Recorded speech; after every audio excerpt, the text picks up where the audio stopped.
This is LS, and you're on Thorin's YouTube channel, so cut the Western shit. Okay, it's time for another episode of Talk to Thorin, and my guest for this one is going to be Romain Bigeard, who is the general manager of OpTic Gaming in the NALCS, but people may also know him from his time in the EULCS when he was with Unicorns of Love, most famously. So this particular episode, there's a lot of topics we could kind of talk about here, because you have made many statements over the years, a lot of them tied to a particular theme, which is basically about like, how do you create a team environment? Like, how do you maintain a team environment and deal with perhaps difficult personalities or players who don't practice hard enough, or players who are considered toxic even was one of the topics I remember being discussed. And since you've been someone who's been in a management position, when you make statements like this, people are going to respond and think, right, well, this person has experience, and then they're going to compare that to their own philosophy on how things should be done. So there's a lot we can get into here. So actually, I wanted to start in that particular realm, in the Unicorns of Love part, so we can get kind of a feel for this, because Unicorns of Love was obviously a very different setup than you've got now in OpTic. I mean, it was a team that wasn't known for having huge financial backing. They obviously initially got into the ULCS, and, you know, people initially thought they were almost like a meme team, you know, people were being quite dismissive of them as a squad. But, you know, when you make it to second in the ULCS and you have some solid playoff teams, eventually, you know, people come around. Now, when you had those early teams where a lot of the players were like unknowns, or they'd never done anything at the ULCS level, how involved were you in Unicorns of Love with like recruitment of players and with actually like management overall? Like, what were you doing in Unicorns? Actually, I was doing a lot. Like everyone, when you belong to a small organization, you have to do everything, because it's not like I need to do something. Usually in the US, you would probably have someone hired specifically for this position. In Europe, when you belong to a smaller team, someone has to do it. And usually, well, at Unicorns of Love, either that's going to be me, or Shippy is a coach, or that was Jos the dad. But Jos had a real job. Shippy was mostly focusing on coaching, strategic perspective, and daily operation. So I would have to do it. Like, half of my job was to make sure we had a good atmosphere, and the other half was to do business. So making sure we have a brand online, making sure we have sponsors, going to meetings, and dealing with all the logistics aspects of things, the administrative aspects of things. So it's like a job where you can do everything. The title of manager is a bit different in the US. Usually because the orgs are bigger. So when it comes to logistics, sponsoring and stuff, you have your own department. So it's I think that's one of the first big difference I felt between Europe and NA, for example. Right, when you were over there in Europe, and as I said, one of the first things I remember being a big community discussion was this statement you made about that dreaded term toxicity that can mean so many things to so many different people. Now, this comes within the context that Europe has often been maligned this way. People say, oh, the players are so toxic in solo queue. And so as a result, I mean, there have been a lot of top pros from Europe who've had outbursts and been punished by Riot, and certainly have earned reputations for being toxic. Do you think the European LCS, or the Europe as a region at the time, did it have an issue with this? Did it have like players who were good, but they had a bad attitude in some sense, or they trash talked too much? Yeah, absolutely. And I think toxicity is fine when you play a 1-versus-1 game. As soon as you start to play a team game, and then I would like to have a lot of your input, because you're the CS:GO expert, so you know all of them. And for League of Legends, because when you start with a team, you have to stick with the team for the full year. Because if you want to be exchanged or sold, or if a team is going to recruit you, that's going to be during this really short time window you have in November. Yes. So you need a good atmosphere. It's a marathon. And in a marathon, if you start to fight in January, February, you're going to have to assume it for the rest of the year, because the team can't really blow up. It's happening a lot all the time, but it's way harder, because you can't, from a management perspective, if one of your player is snapping in the middle of the year and you're going to have to replace him, you're modifying a lot your team balance, which is going to put you most of the time at a disadvantage with a team which is staying together. And most of the really successful League of Legends roster are made of people which are really used to each other, which, from what I understand, it's not really the same for CSGO.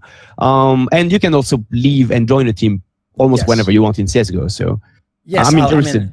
I can kind of actually give you some insight there. People who are just only League fans who are watching the show. That is actually a good point, and one that is a nuance that might be missed between League of Legends and CS:GO, which is at least until recently, when buyouts and long contracts kind of did affect CS:GO. There were many years where even the best teams in the world could just decide after a bad tournament or two bad tournaments, which, could be the span of a month, could just say, right, we're making a roster move. And you know what? This is the wrong guy for us. Maybe it worked for a few weeks, but we've decided to change to this different player. He goes to a different team. You get a different player in. You maybe become even better. You fix the problem. No problem. Keep going on. Whereas, as you're saying, in League of Legends, you, at the very minimum, you were locked in for like a split and probably two splits. Most people had a year contract. And also, if you look in League of Legends, for newer fans, this might sound confusing because obviously currently in the NALCS there have been mid-season transfers, but in the past, typically when you had a player signed, you kind of had gone all in on him, and if you end up benching him, you're probably just using a sub. You're not getting some really good player of the same position from a rival team. You're going to have to either wait till next year or hope that your sub does better, and usually the sub's probably going to be worse because that's why he's a sub. So yeah, I'll absolutely give you that it's a very different environment, and so I think you're probably also right in as much as that's why it is actually, I think, more essential to have chemistry in a game like League of Legends, whereas to a degree, at least in the past that we're talking about with CSGO, you could kind of just ride a hot streak. Like, for example, actually, some of the French teams famously, some of those players were in and out of those squads every year, but it worked because, you have him in while it works, and then when you start losing and there's the personality conflict, you just kick him out and he goes to another team and you wait till you need him back again. So you can't do that in League of Legends, certainly. But what about this then? Let me ask you this. In such a setting, when you were talking about Toxicity, and basically you actually did it as part of kind of a plea to fans to not just think that, for example, recruiting in Korean was the solution to winning in League of Legends. You were kind of making the point that not only is it possible to have like really good Western players and make a good team, but also that you have to make sure players aren't toxic. And so you're actually giving this part, I remember, the context was to potential future stars, which is like, don't be toxic on the way up. Like, don't piss people off. Because if you do that, then, people in orgs are going to hear it. Players are going to hear it. And the problem is you're going to have a reputation that, as we say in English, precedes you. It arrives before anyone ever really gets to see you play a pro match. And so if we're choosing between 3 or 4 people, and they're all pretty good, but then we hear about one guy, wow, he's a bit of an asshole, like he flamed me when he was my teammate. It's just going to be easier to filter that guy out, right? It was something along these lines. Is this what you were thinking? I by experience, when you build a team, and that's, for example, one of the probably best European ADC is still in the bench, and it's forgiven. Why? Because he has such a high expectation on his teammate and the way he's training, and makes it sometimes really hard to work with him. And that was a problem. That was definitely a problem for him, for his career, because, well, he's still in the bench, even if his skill should be potentially making him one of the best top player. And yeah, but when you recruit someone, if he's toxic, that's going to be way harder. I think it goes into another problem, which is the difficulty to scout new players in League of Legends overall.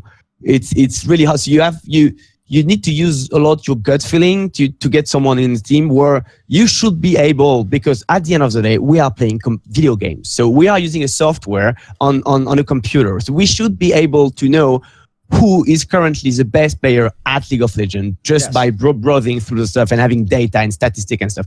Sadly, that's not the case. So we have to rely on how people are practicing and playing in solo queue. And Toxicity is going to be important. Obviously, if you're consistently destroying your opponent again and again and again, and you're the top guy, you can do whatever you want. You're allowed to be a bit toxic, but still, once again, forgiven is in the bench. Because it's a marathon. Because I think Kikis, for example, is a really good example. To me, Kikis is the best mercenary available in the market in Europe. The guy is always amazing for the 2-3 first months, but knowing him personally, he has a really strict work ethic, which sometimes doesn't match with most of the teams. I think he went through 21 teams across his whole career.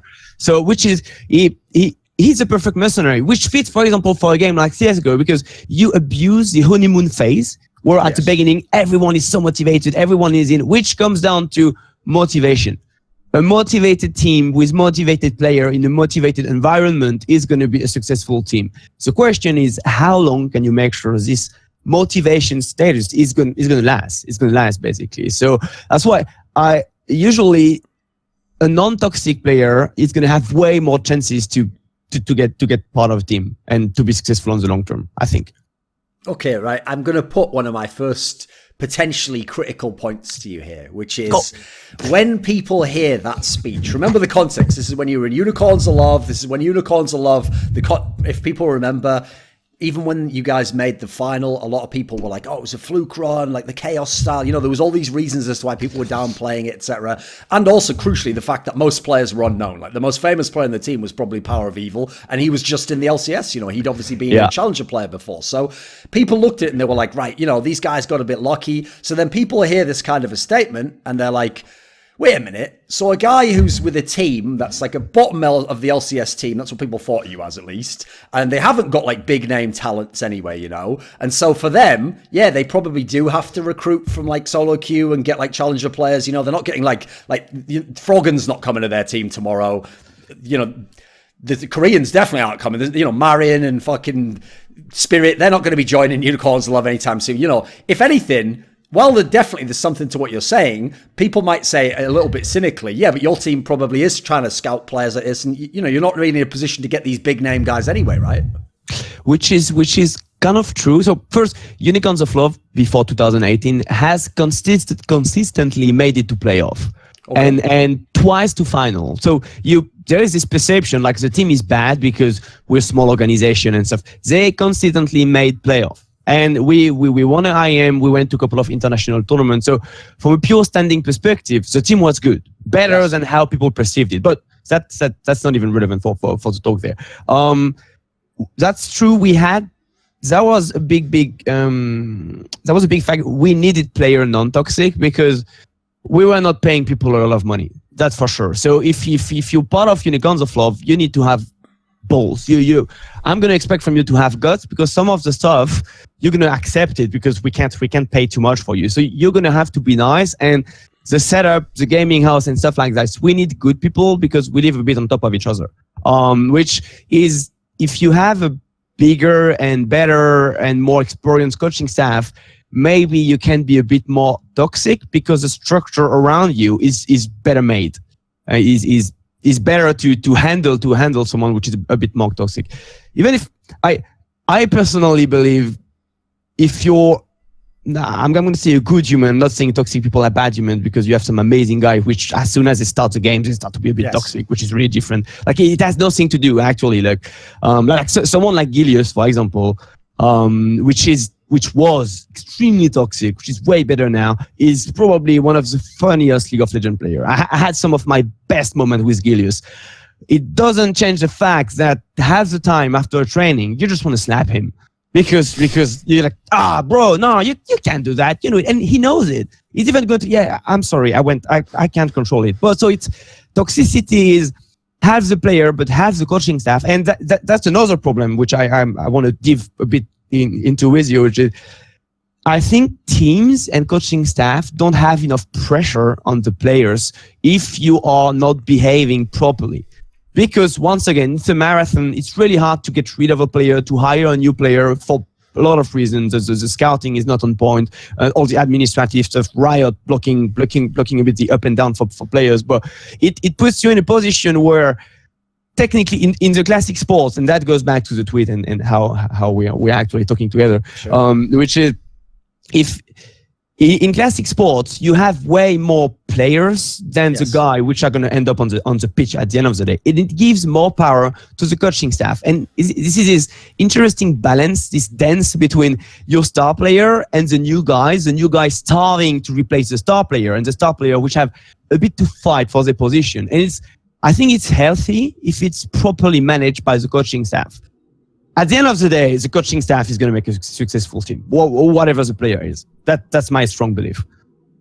Okay, then following up on that, on this topic of the idea that like the coaching staff needs more power and they need to be able to put more pressure on players. I will point out that that is something I obviously agree with, because over the years, I've known many coaches who just straight up told me, like, I can't decide if this guy gets benched or not. And especially if it's a guy with a big name, he has to play. And so actually it was like they inverted the dynamic. It was the coach who had to find a way to work with the player and be like, oh, I've got to convince him to do what I want. You know, he could never be like, this is what I need you to do. And then if you don't do it, there'll be a consequence, because there wasn't really a consequence. In fact, if anything, the person who's most likely to get fired when the team fails is the coach. Yeah. You're not going to fire the guy who's got another split under contract and he's a big name, you know. It costs a lot of money as well. Yes, so obviously I understand in the past, like I agree in principle with that. But this is the question I have, okay, is it's way easier. I mean, obviously we now have subs that are real subs in the LCS. They're not just listed on the website and not living with the team. But in the past, obviously, we didn't really have proper subs anyway, so it was a lot more difficult to bench someone anyway.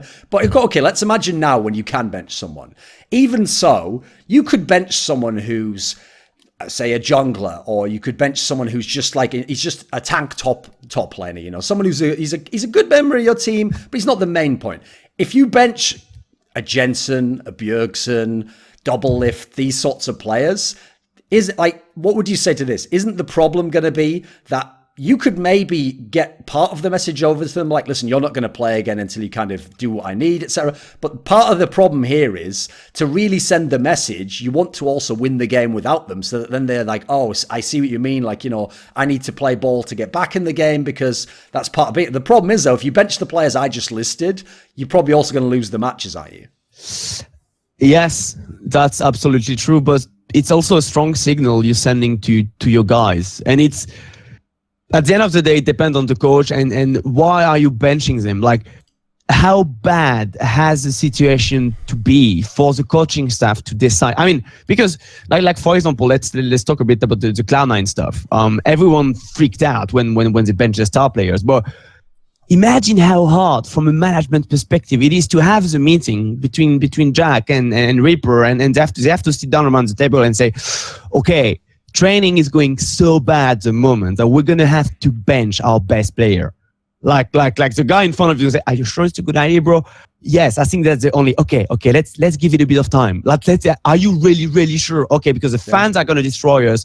The teammates are not going to be happy about it. So even internally, the way you need to communicate and it's the way you need to handle the stuff, that's going to be a disaster. So it's really hard to do. So if you are pushed your back to the wall to be forced to take this decision, it means the players were not doing something properly at the end of the day. So it's an electroshock, kind of. Like, and internally, for example, for OpTic, we had to bench some of our big guys during the week, like for one game or the other, because once again, it comes down to motivation. Because if your top guys start to lose a bit of motivation, what's the signal they're sending to the lower guys? Like, how can you be hard on the player which are learning when your top player are not even hard on themselves? And that's it.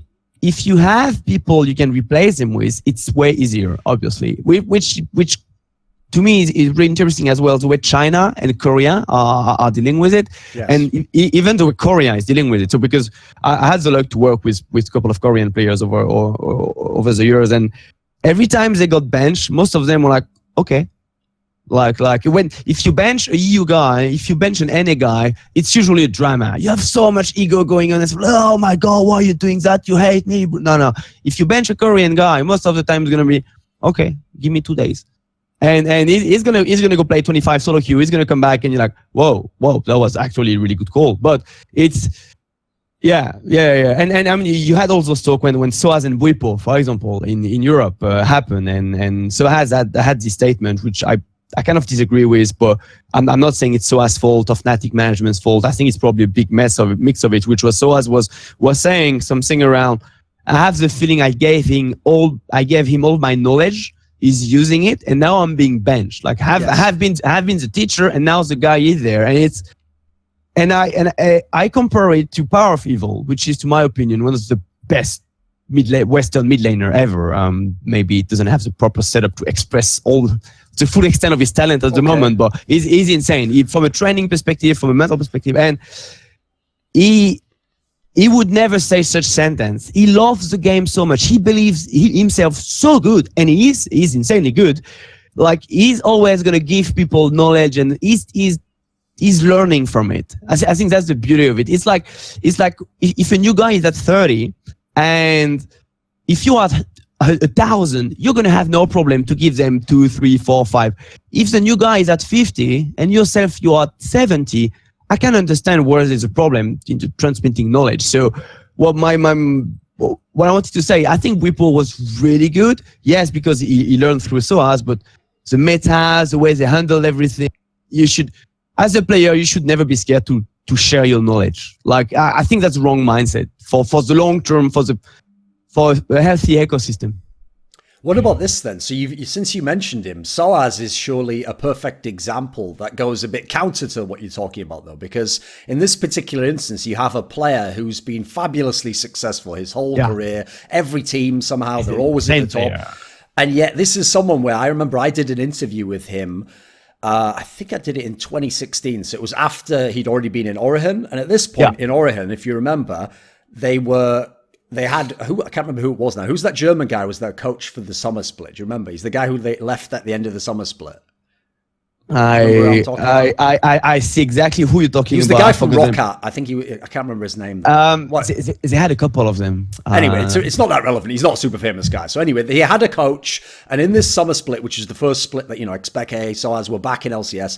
Obviously, they went to the finals. They went 5 games with the amazing Fnatic team. They qualified for Worlds. The coach actually stepped down and said sort of like, they don't need me. And they took their analyst and made him their coach. They went to Worlds. They made top 4 at Worlds. So after all of this, I actually thought in my interview with SOAS, like, I'm going to be able to make the point to him now that, maybe coaches do something. And he basically in the interview just outright disrespects his ex-coaches and says, I don't think I've actually ever been coached, and says, I don't think coaches do anything. Now, this is before, obviously, he went off and he played in Fnatic and he's had Dylan Falco and other people like this. But this is someone where, by your metric, wouldn't this be considered toxic in some way or an unhelpful, unproductive attitude to the game? I think that's a really good example. The Origin success story is worth a movie for me. I think there should be, from a League of Legends perspective, the best League of Legends movie you can make from a storytelling perspective is the Origin. In StarCraft, you do one for Stefano, and in CSGO,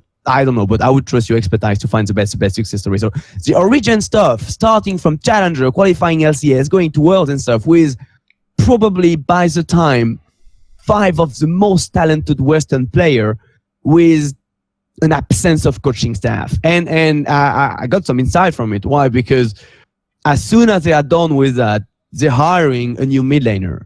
They are stealing a new mid laner from Unicorns of Love, which is Power of Evil. And Power joins Origin right after.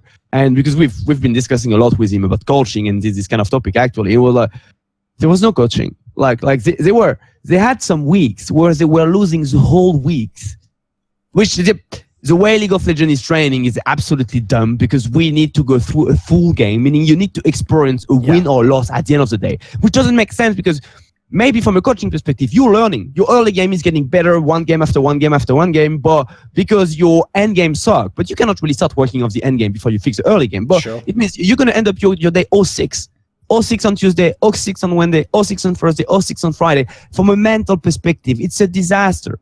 It's a disaster. And it means when you're going to go on stage, you're broke. Most of the time, teams just choke because they forgot how to win. Yes, they are learning during the week, but so whatever. Our tools are a disaster. Origin had so many weeks where they were losing consistently afterwards. And that's my theory, is they were just lacking raw motivation anymore. I think they had so much to prove to the world, like, we're good, we're going to show you how good we are. And those guys have the perfect run. They go to Worlds and stuff. And after they went that far, that's where the trouble starts. And that's the same in sports, actually. That's why the real good, huge sportsmen are the one winning consistently. They are the one at the end of winning a tournament, they're able to find this raw motivation again and restart a honeymoon again. Like there's a French tennisman called Yanis Noah, which is now he's no more for music than for tennis, but he won Roland Garros, so huge tournament.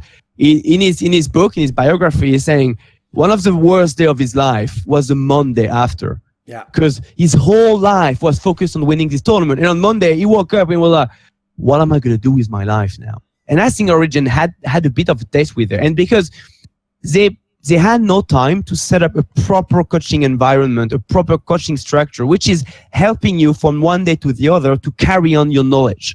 I think the core interest of a coaching staff is to understand where are you good at. Why am I good at what I'm doing right now? So I can refine it. I can put it on a piece of paper. I'm winning because that, but not because I have a good top laner. No, that's not enough. That's something I could come up with. No, you're winning because you're doing that. Your communication is well, your food is well, and you're creating your full list from one day to the other to the other. Why? Because the day you lose, that's a problem in most of the teams. They are working more when they are losing than when they're winning. They should work more when they're winning. They should capitalize, and it's even more fun. It's even more fun, and the fun related to the game is we're doing video games at the end of the day. We should have fun. It's not easy. It's a really hard job. It takes a lot of time, a lot of energy, but it's an amazing job. So work when you're winning, capitalize on it. Work really hard, because the day you're going to lose, and everyone is losing at one point, it's so much easier to go back to all this list of the stuff you were doing properly when you were winning. And I think because Origin they were lacking this coaching staff, the day they start to lose, on top of the ego, on top of the people, on top of the fame, a lot of other reasons, but I think that's one of the reasons they blew up, actually. Okay, what about this then? So even though, as I said before, I give the context that oftentimes coaches didn't have power. I mean, literally, they didn't have power. Like, they didn't have anyone to replace you with, and they would have had no choice anyway. You know, you couldn't replace some superstar name, especially because back then, actually, a lot of the business of the game was based around having big names, streaming personality. You know, there was all these other factors that weren't like that's sports, another really basically. interesting stuff. Yeah, sure. Yeah. But in this particular case, what about this statement? So in the way you phrased it, I know you were talking from like someone who's in a management position, you're talking specifically about the player and what you would do, but a part that couldn't come out, I mean, admittedly, it's just a tweet, so you can't give all your thoughts, so maybe you can tell me here, is one of the problems I have is that when people take like one factor and they make that the key issue. So in this particular case, a player is toxic, he's considered like, you know, this is unacceptable behavior, so we're going to bench him, and then hopefully he's going to fix his attitude and come back. What about this statement? Unless a player it's a very extreme case, he's just got a really antisocial behavior, or something's happened in his life that's changed him. Assuming he's a normal player, if a player gets to the point that he's too toxic and has to be benched, there's been a coaching staff failure as well, because part of being a coach is you get this communication through to the player. You get him to buy into what you need him to do. You get him to maybe be a bit less selfish, or to practice whatever it is, you know. He understands that you know what's best for the team, that you all have a shared plan, and he has to buy in as well. You know, some of it's got to be on the coach too. I absolutely agree with that.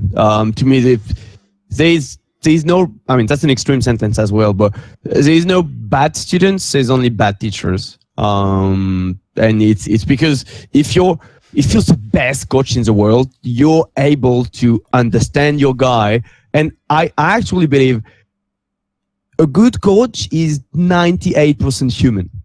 The best coach in the world should be able to coach League of Legends, CSGO, StarCraft, football, basketball, doesn't matter. You can learn, like, one of the best coach we had in the League of Legends Western world is Daler. Daler had no clue about the game when he started, but he was good with human. He had specific method and stuff. I don't really want to go into details with Daler philosophy, but I believe the best coach adapt to the player, and if it's a star player, a player should bench himself. That's kind of why, because as a coach, you're working with him, you make him understand his strengths, his weaknesses, you adapt how you work around him. What I expect from a player is working, is motivation. And that's what triggered my initial tweet is with MSI, not MSI, sorry, with Rift Rival, with all the EU team coming to NA, and the trash talk is of course easy, and they're blaming solo queue, and suddenly for the last 2 weeks after Rift Rival, everyone was like, yeah, but NA solo queue sucks. It's a fucking excuse. Like, I dislike it. It's overseeing the real problem, which is we have a lack of motivation. It's most of the team in NA. It's 20% player side, 80% coaching side, because if we had better coaches, we could find a way to start the fire inside our own players. Maybe it's because we don't have the right tools to put pressure on them. Maybe it's because we're too professional in the infrastructure. And I mean, I'm still trying to think about it. One of my theory on this one is in NA, you're not in NA. If you play well, you're gonna get the money, the fame, and everything in NA. Where in Europe, not only you need to play well, but you need to play better than everyone.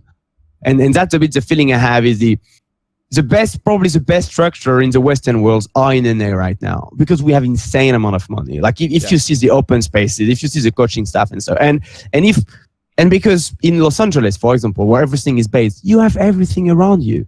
You have all the Riot people, you have all the content creator, you have all the influencers, you have all the companies and stuff. So if you go on a party in NA, you're going to have all those cute and lovely people, from the Instagram people to the Twitch people, to like, that's the kind of stuff, my opinion, that should be the end goal for a player. It's like, I'm so famous and good at what I'm doing that I deserve to be there, to be part of there. And some of the people walking there haven't done anything yet, but they're already getting the prize of it. So it's not even their fault. That's what it's. I understand them. When you're 17, 18, 19 years old and you paid a lot of money, you enter in this crazy place, it's hard to be able to focus back on the game. Why would you go this specific extra mile when actually you're already getting so much stuff? Yes, you want to win, and I understand that, and everyone wants to win.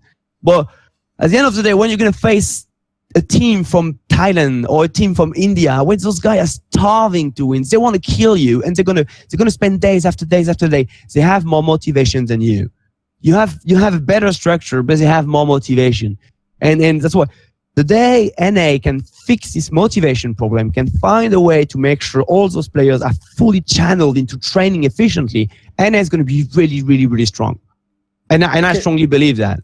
So when you said that statement there that you think like a good coach should be 98% human, and so the distinction you're making there is they're not even coaching you necessarily on like the specific thing in the game as much as like you as a person, keep you motivated, keep you on track, make you work with your teammates, have the right mentality going into the game, have a good work ethic. Okay, all these aspects. I agree with you on that sense, but that's also where I see a big flaw in coaching in League of Legends actually, which is that first of all, most coaches I know are actually really just glorified analysts. Like what happens is they used to be a pro player or they were an expert at the game. You know, they've watched every single game, they study it. And the problem I see with that is the sort of person who is fabulous at sitting behind a PC alone for 15 hours with a bunch of games usually isn't the kind of social person that you want to deal with people, like you're saying like that. So I've actually noticed, to be fair, some of the people who even have won, you know, Coach of the Year awards, they weren't people that I think you could just put anyone on their team. They needed a very specific set of people who either, you know, they could win over with what they could do in the game and show, you know, I'm smarter than you, or they could just, that already trusted them basically. And so the problem is if you're having to build trust or win a guy over, it's almost like they were trying to compete with the player on like, do I know more than you in the game? That's not really part of coaching. I absolutely agree with you. Absolutely agree with that. And that's why NA should technically shine. Why? Because we have enough money to have a solid coaching staff. So we have enough cash to get analysts, strategies guy. We have enough cash to have agencies like which are watching for the whole day, Korea and Europe and Russia and whatever region we want, and trying to understand what's going to be the best pick and ban and stuff. But having the right answer, I mean, it's actually a statement which is true for life. Having the right idea of the right statement is only half the job. Yeah. The other half of it is making sure the people you need are going to accept it. And I believe in the coaching position right now, it's even 98%. Like Master Yi can be the best support in the game right now. If the 5 guys disagree with you, then it's a useless information. Sure. It's literally useless information. And not only that, but if your jungler had a bad night, you need to know your guy. You need to know them by heart. And it's not improvisation. There are ways. You can learn that in school. You can learn that with people. Like classic sports has been doing it. I think that's one of the few stuff we could actually take from classic sport. I usually hate those comparisons because I believe we're doing something totally different. We're not moving. We're facing it for like whatever. But at least we can learn from how they're structured. Like they identified challenges and problems, they fixed it. We should be able to learn from that. We are working with humans. It's not because we're facing a screen that like motivation is so important in the game. You see people putting out some weird picks in the game and they win with it because they feel so confident. And it's in the way you speak, in the way you behave. And those guys know each other by heart. They sleep like with one room separate. They spend the whole day together. So it's it's so much of a human game and tied to motivation that just complaining about the status of solo queue to me is a wrong problem. It's hiding yourself behind something where at the end of the day, if you're really that unhappy with solo queue, find solutions for it. Like create servers, watch VOD, like proactivity. If you really want to win, you're going to find a way to win. And we have so many good examples of that. And if you're a successful player, that's going to be even easier for you. But yeah, that's what initially triggered my tweet. Let's start trying to all think about how we can fix a training environment. Like for example, after Rift Rival, NA was on fire. Obviously, like, we're so bad. A lot of teams went to a third block, which is probably the fastest answer we can have regarding the poor status of the league right now. But is it really the best answer? Is it really the best answer to put even more of those games on top of players, which is an inefficient way to train because you're going to switch from 6 win or lose to 9 per day. What's going to happen to you from a mental state if you go 0-9? My region is bad, my team is bad, or 6-3 or stuff. It's exhausting. I think we should train less but better. But it's one aspect that I think is, this is, okay, whenever people have that discussion of like regions being better, obviously the classic discussion always comes back to like, what is Korea doing? Why are they the best? Because they've been so consistently excellent. But I've often told people in the West, the reason why I feel like that's a bit of a dead end to try and think you can copy them is because from my experience of knowing Koreans, I don't think that anyone there ever came up with a genius solution and decided to structure everything. I actually think that they've kind of, in a way, they got a cheat, which is that their society already is incredibly hierarchical. It's top down. It's based on things like you have to respect someone who's above you and who's older than you. This is actually a very nice framework to be able to build a team from. You know, if you don't, basically the Korean player doesn't sit down and go, who is my coach? Do I actually think he knows a lot about the game? They go, no, he's the boss. Like that, he's the boss. I'm just a player. If he tells me something, I have to do it. If I don't, I will be kicked out, which is what I should expect anyway, because he's the boss, it's his team, and I have to respect the structure. Like, this is all drilled into these people from life, not from the game, actually. They already come in pre-packaged. So here's the question, okay, is you can't expect that to be the same in the West. We just don't have the same cultural setup. We all are very individualistic. But in theory, you could do something similar if, as we've been alluding to in this interview, you put in place a hierarchy like this. Like, you have a coach and you tell them you've got the power to bench people. By the way, obviously, within that comes the context that if you bench people and you do badly, that might also mean you made the wrong decision. So if you're the coach, there's risk and reward there. But then also, if you're a player, since we can bench you, this encourages you, incentivizes you to find a way to work with your coach, to work with your team, to not get benched. Let's say we can do all that, okay? Well, here's the thing, Romain. That's a hypothetical if I'm bringing them up. If I'm talking about with Kelsey, maybe you could do that. You're in a position now where you're with Unicorns of Love and you're making these statements. OpTic now. Can you do that? Can your teams do that? Do you give your coaches the power to have this control? Absolutely. It's not working as well as I would like to, but we're learning. We spent the first split setting up the open space. Basically, we started in a really small place, in a rush, whatever. Now we have a proper setup. So the way we train, for example, at OpTic is we have one big area where they play solo queue and they exist with 10 guys. We have 10 players available there. And then every time they play solo queue, they play scrims, you have the main team going to the scrim room and they have their own review room. You have the academy team going to the scrim room and then they have the review room. And if it's 10 guys working together towards a common goal, meaning the mid laner can talk to the other mid laner, the top laner can talk to the other top laner. And if someone is failing for whatever reason, it's, so far we have a healthy way to bench. It's not even bench people. It's like, I don't think I'm doing the best job right now. You go. Like, literally, players were saying that because they know they're not being benched. I'm not sure if it's tied to our culture or whatever, but I think most of the players have the feeling if they bench, they're never going to get back into the game. They're going to need to prove their way back. But it's literally a 10-man workshop. It worked beautifully last weekend. We went to I hope we're going to go 2-0 this week, so that can prove my model and it can confirm the coaching staff is doing an amazing job. What's sure we can refine it and we're learning. But I want to touch on a bit on Korea because I absolutely agree with everything you said. And I believe Korea brute forced, basically. Like, you know, when you're hacking something, you're just trying all the passwords. Yes. That's literally what they did. And because they have probably one of the best infrastructure in the world because they had 10 years to learn it. And they knew how to train because of the culture, because exactly as you're saying, they respect hierarchy, because StarCraft as well. It's a 1 versus 1 game, meaning you have to be your own coach and player at the same time. Yes, you can have coaches to help you refine it, but if you lose, it's your fault in StarCraft. If you lose, it's your fault. In any 5 versus 5 game, if you lose, it might be your fault, but so much easier to blame the other guy or the coaching staff.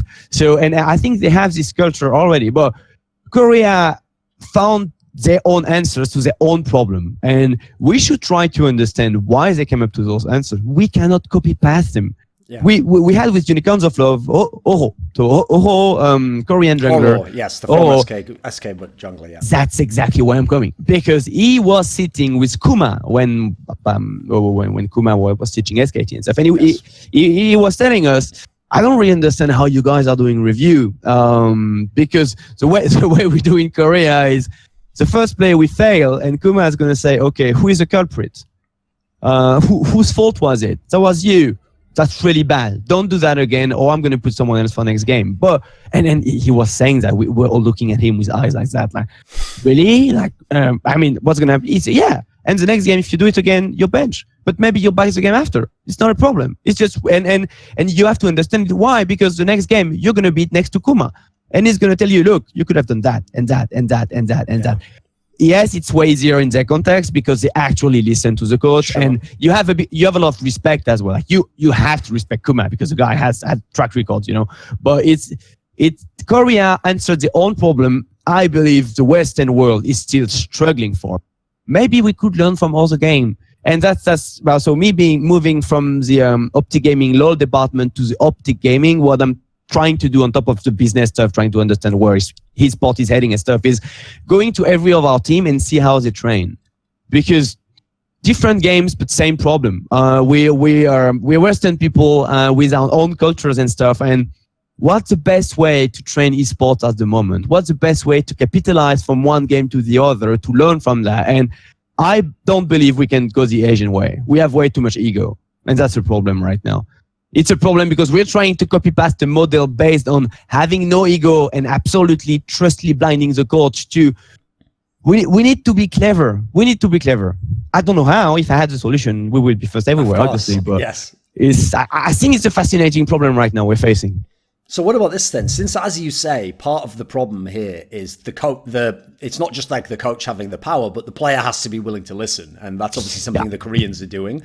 Well, this is one thing I want to ask you about, actually, which is since it ties back into the whole thing at the beginning of like, don't be toxic. And even if you're a good player, you have to have like a good attitude towards the team. It's not just good enough to be good in the game.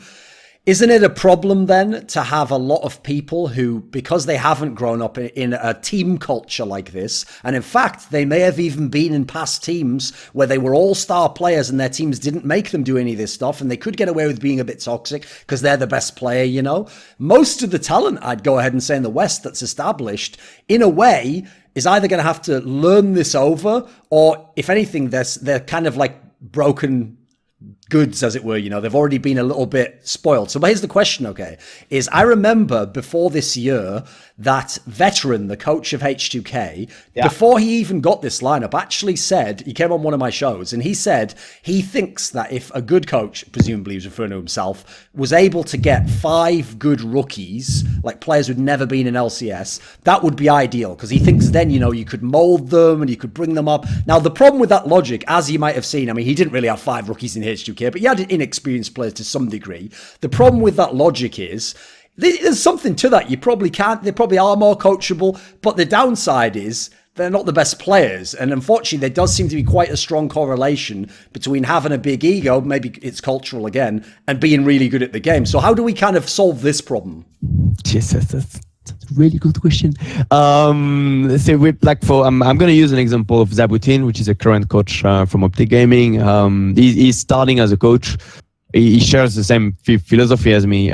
He went for scouting grounds. So scouting grounds is one of the way North America is trying to fix their scouting problems for new players by selecting the top of the ladder, flying them to Riot, making them compete together. They give them to a couple of coaches. Those coaches create those new teams. They fight together. We won with Zabutin. what was impressive is those 5 guys were rookies. So whatever Zab was saying, they were blindly following. Like if you need to buy more pink ward, at the end of the first game, he's telling them, guys, every time you leave the base, I want you to have 3 pink wards. All of them were doing it. Why? Because he's a coach. He should be the one knowing. You know? They won everything.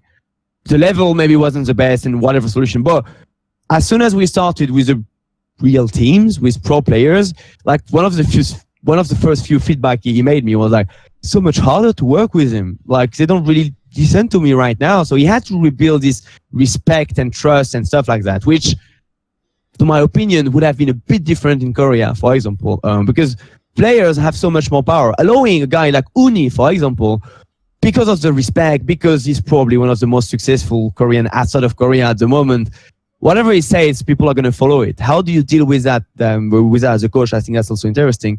And to come back to your point, yes, having the good infrastructure, having the best guy, you can play your perfect game and still not winning because the guy in front of you is going to win. But I believe we're far from that right now. I believe we have some really good guys in NA. We should be able to compete with China and Korea. We're not. Like we're just not at the moment. And what's going to be another problem in League of Legends is the rise of China. Is League of Legends establishing itself as one of the sports for China, meaning you have a gigantic influx of millions of new players. You have up to 1,000 pro team in China right now. So it means when you finally qualify to a pro team, your mechanical level is going to be so much better than anyone else in the other regions. And on top of that, they should have a better way to coach. I still believe they're way below Korea, but how much does coaching matter when you have diamonds in your team? Origin once again. Yeah. So yeah, when skill is so good and the motivation which was for China to beat Korea, I was on stage at MSI doing the show a bit. A third of the crowd was Chinese, which blew my mind. RNG wins on stage. A couple of girls were crying in the audience, and I was like, wow, that's intense. And I was trying to think about it. Like, would I cry if Fnatic wins MSI? Probably not. But would I feel connected? Would I feel a link with them? Because a European team, most of the time, is made of a lot of regions. But it's a Chinese team with 5 Chinese guys. Those fans have been following them for years. And you follow up your whole country beating Korea, the strongest region in the world. Would I cry if 5 French guys together for such a long time and fighting beat Korea? I don't know, but I remember Stefano winning a couple of close Korean games, and I was close to crying because I felt it was beautiful. I felt like I was winning through him. Okay. So I think motivation is really, really important for the player, for the audience, and it's carrying everything.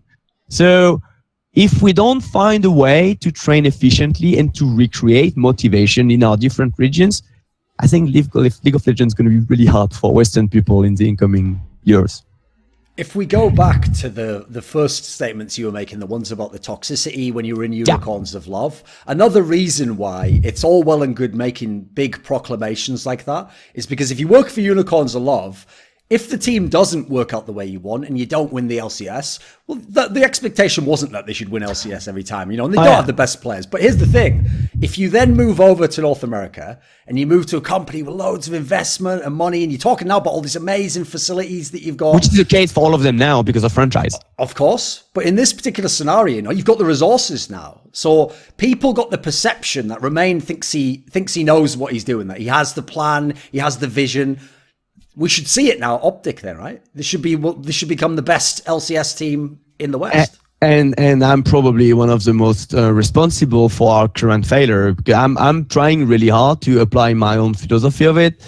It's easier said than done, obviously. Exactly as you're saying, I can speak the theory a lot, but I'm living by my words. So I'm sticking to it. I'm trying to make sure everyone around me agrees with that.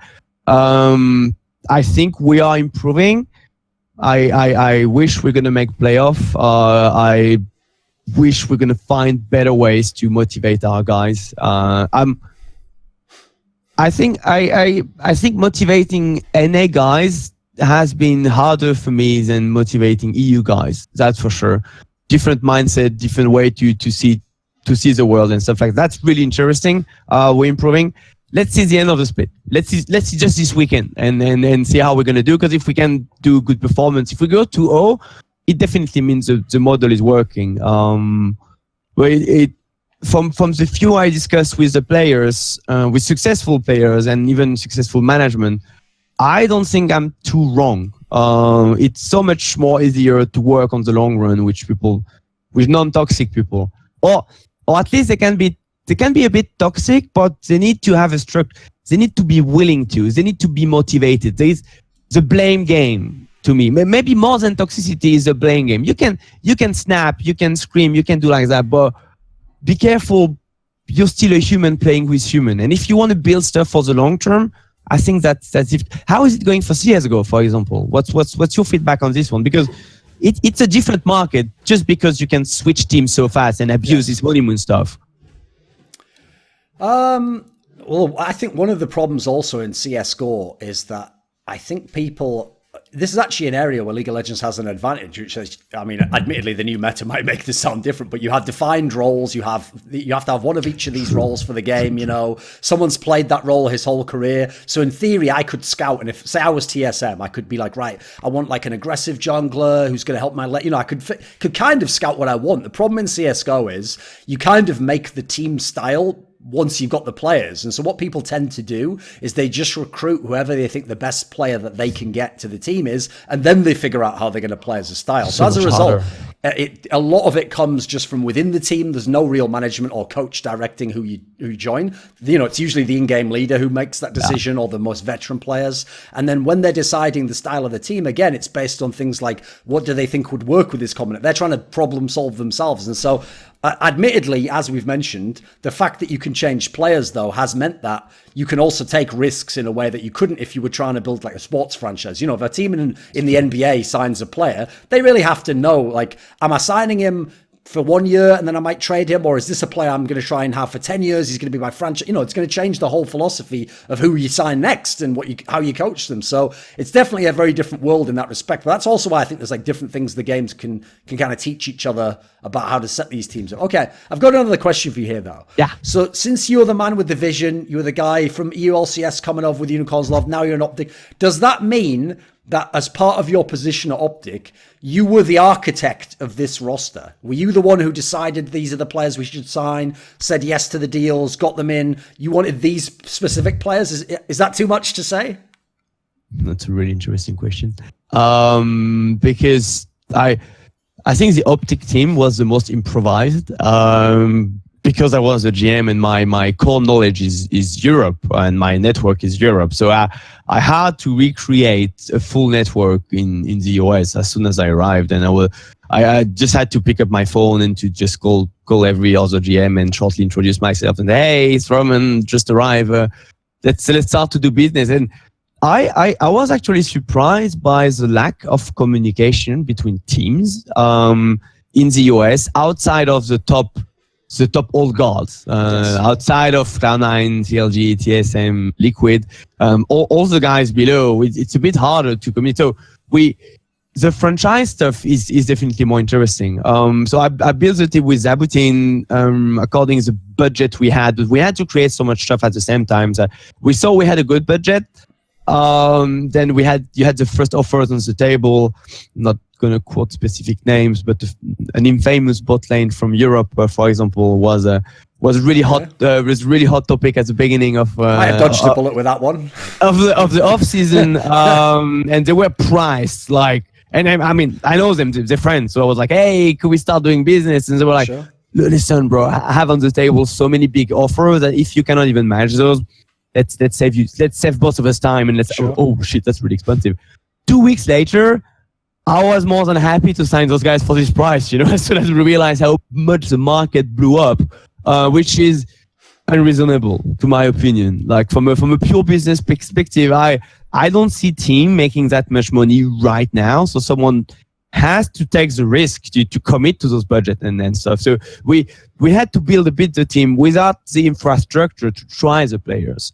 which is something I really missed from Europe, because if you want to try someone, you can try him with scrims, you can either moving him, because most of the players are living in Berlin and stuff. So that's something we were not able to do. So we had to improvise a lot the roster, which was one of the core reasons why we switched to a 10-man roster for this split. And that's definitely a setup we're going to keep for 2019.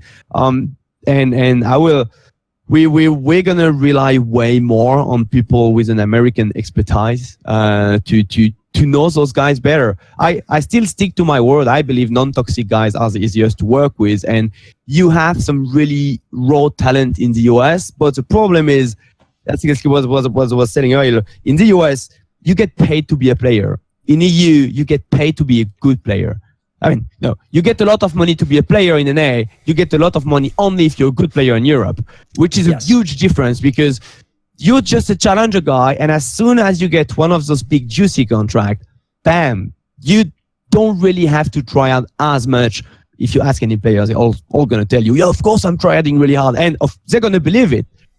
From a truth perspective, they're missing a bit of it. And the franchise model with all those big salaries is, to my opinion, why of the reason we had and have so many roster changes at the moment.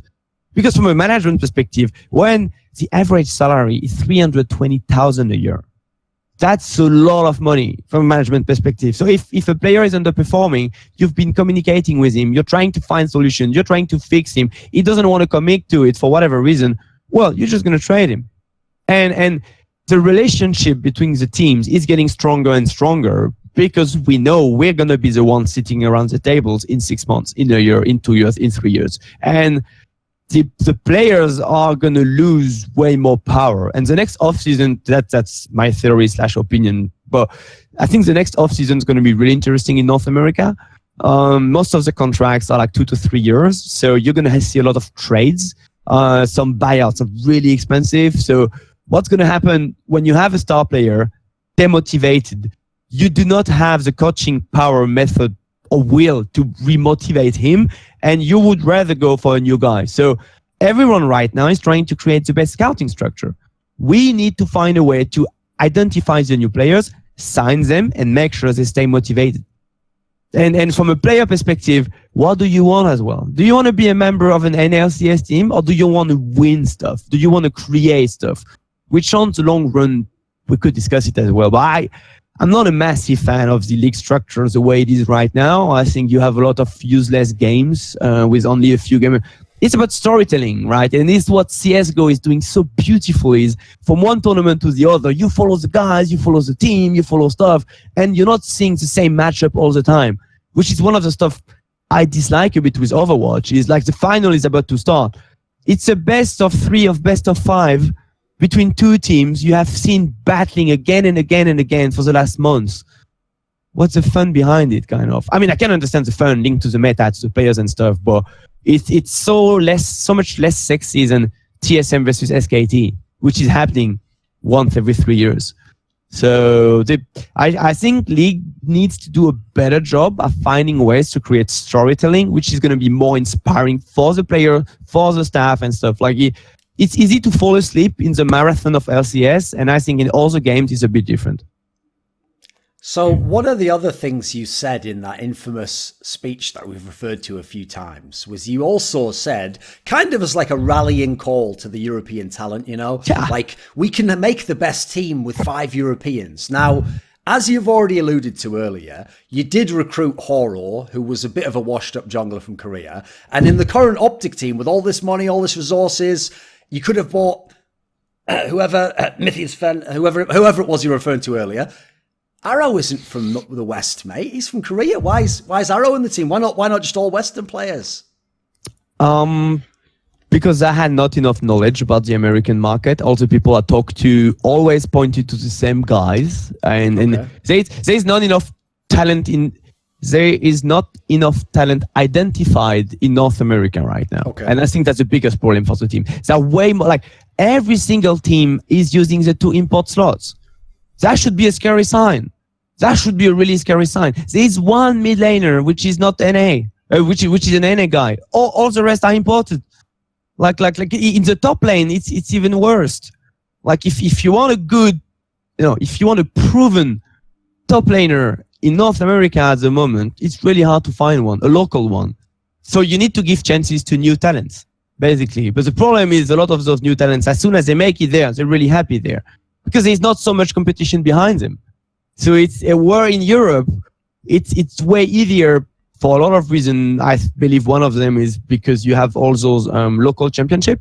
So because France is creating it, also Germany is creating it, Spain is creating, the Nordics, it's a bit different. They're sending people to Germany and stuff like that. UK, I'm not even sure what's happening with eSport UK. Like they should be way bigger than whatever they are right now, but that's another discussion.